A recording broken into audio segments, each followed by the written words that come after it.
सुप्रभात। Good morning everybody. आज हमारा द्वितीय दिन है मन संयोग अनुशीलन। इस पद्धति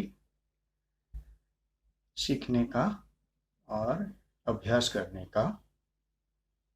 जैसे पिछले एपिसोड में हमने ये मान लिया था कि मन संयोग के साथ ध्यान या मेडिटेशन, इसमें थोड़ा अंतर है। और the first thing we must get rid of is to be free from that false belief, a wrong idea that मन संयोग का एक उपयोग है और मेडिटेशन दूसरा कुछ चीज है। ये जब तक हम तय नहीं कर लेंगे तब मन संयोग करने का जो उद्देश्य होता है, असल में उसका फल हम कभी नहीं पाएंगे। और मेडिटेशन बोल के हम जो करते हैं हर रोज, उससे हमारा जिंदगी में ज़्यादा कुछ वो परिवर्तन नहीं ला सकेंगे। क्यों नहीं ले सकेंगे? We have to discuss at length about it. और ये जानना भी है क्योंकि पूरा जिंदगी भर हम जैसे बोले, खुद को हम कभी ऐसे गलत फहमी में रखते हुए, एक भ्रम में रखते हुए ये जिंदगी सही रूप से नहीं बिता सकते हैं।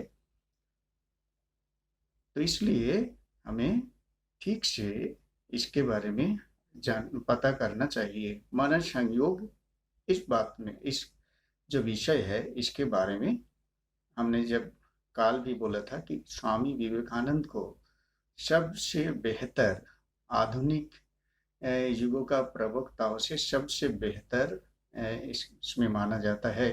Is the authority in the modern age. इसके बारे में कोई संशय नहीं है। हाँ, ये तो है ही कि पतंजलि का अष्टांगिक योग सूत्र से ही स्वामी विवेकानंद अपना जो राजयोग, ये जो ग्रंथ, ये उन्होंने जब ये रचना किए थे तो उस समय उस पे ऊपर ये आधारित था। लेकिन इसका पूरा का पूरा जो वर्णन किया गया है राजयोग में, वो स्वामी विवेकानंद का अपना जीवन का अनुभव का ही वो फल है।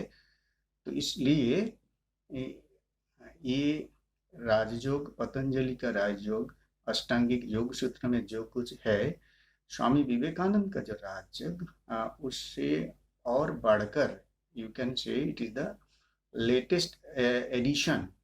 और उसके बाद शायद और कुछ नहीं तैयार हुआ है और नहीं होगा।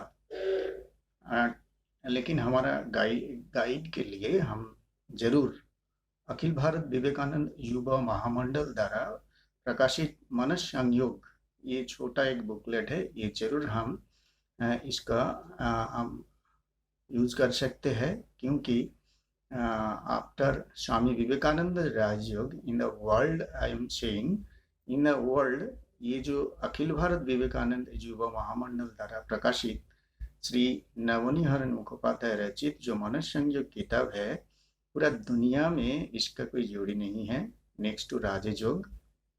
तो ऐसा हुआ है कि एक दिन स्वामी विवेकानंद जब कलकत्ता में रह रहे थे तो कुछ लोगों ने, वो लोग शास्त्रों में बहुत ही वो माहिर है, उनको अष्टांगिक योग सूत्र के बारे में भी बहुत अच्छी जानकारी है। तो उन्होंने स्वामी विवेकानंद को उन्होंने बोले कि स्वामी जी, अब हमें योग के राजयोग के बारे में थोड़ा कुछ सुनाइए।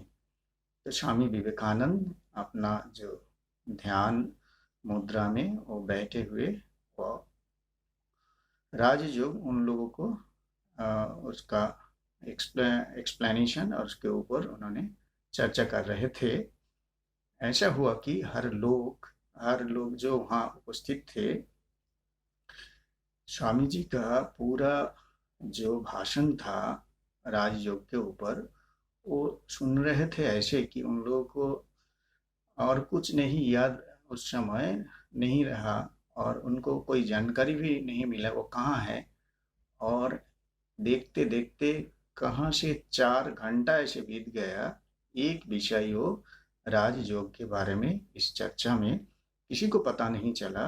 और जब ये चर्चा अंत हुआ, उन लोगों ने देखा कि राजयोग, पतंजलि का जो राजयोग अष्टांगी योग सूत्र, उसमें जो कुछ कहा गया है, स्वामी विवेकानंद उससे भी बढ़कर और भी बहुत कुछ बोल दिए है जो और किसी को पता नहीं है।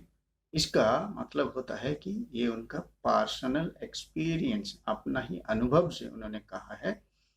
तो इसलिए जैसे गीता में भगवान कृष्ण को योगी श्रेष्ठ कहा गया है, तो विवेकानंद जी उससे कोई कम कुछ नहीं थे, स्वामी विवेकानंद।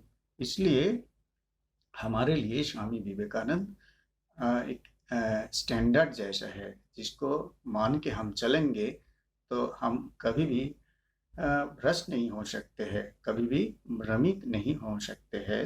तो आज हम मनोसंघ के बारे में जो चर्चा करेंगे, उसका इस्तेमाल जो होगा वो हमारा हर रोज का काम में, और ज़्यादा से ज़्यादा जो छात्र और युवा हैं उन लोगों के लिए ये सबसे ज़्यादा असरदार होगा।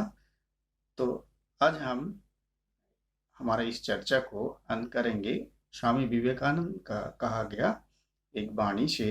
जैसे स्वामी जी बोल रहे हैं कि मेरे विचार में, मेरे विचार से तो शिक्षा का सार मन की एकाग्रता प्राप्त करना है, तथ्यों का संकलन नहीं। यदि मुझे फिर से अपनी शिक्षा आरंभ करनी है और इसमें मेरा वश चले, तो मैं तत्वों का अध्ययन कदापि ना करूं।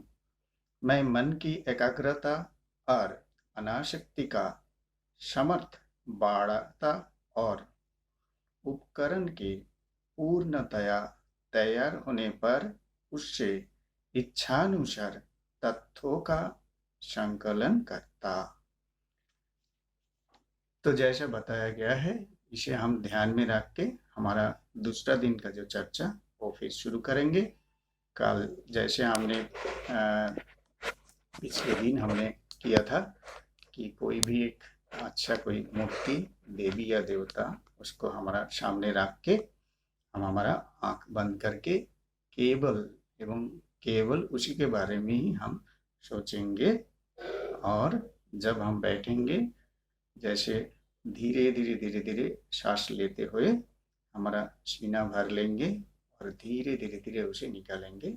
इसमें फायदा क्या होता है, हमारा जो मन जो विक्षिप्त हुए रहे हैं वो हमारा बस में आएगा, और इस नियंत्रित मन से हम एक विषय पर ज़्यादा से और ठीक से ध्यान दे पाएंगे। तो कोई एक छवि हमारा सामने रख के उसको हम देखेंगे, धीरे धीरे सांस लेके छोड़ने के बाद हम सबका कल्याण हो, सबको शांति मिले, यही प्रार्थना करते हुए हमारा आंख बंद करके उस छवि के बारे में हम 1 मिनट के लिए सोचते रहेंगे और उसके बाद अपना अपना काम में जाएंगे।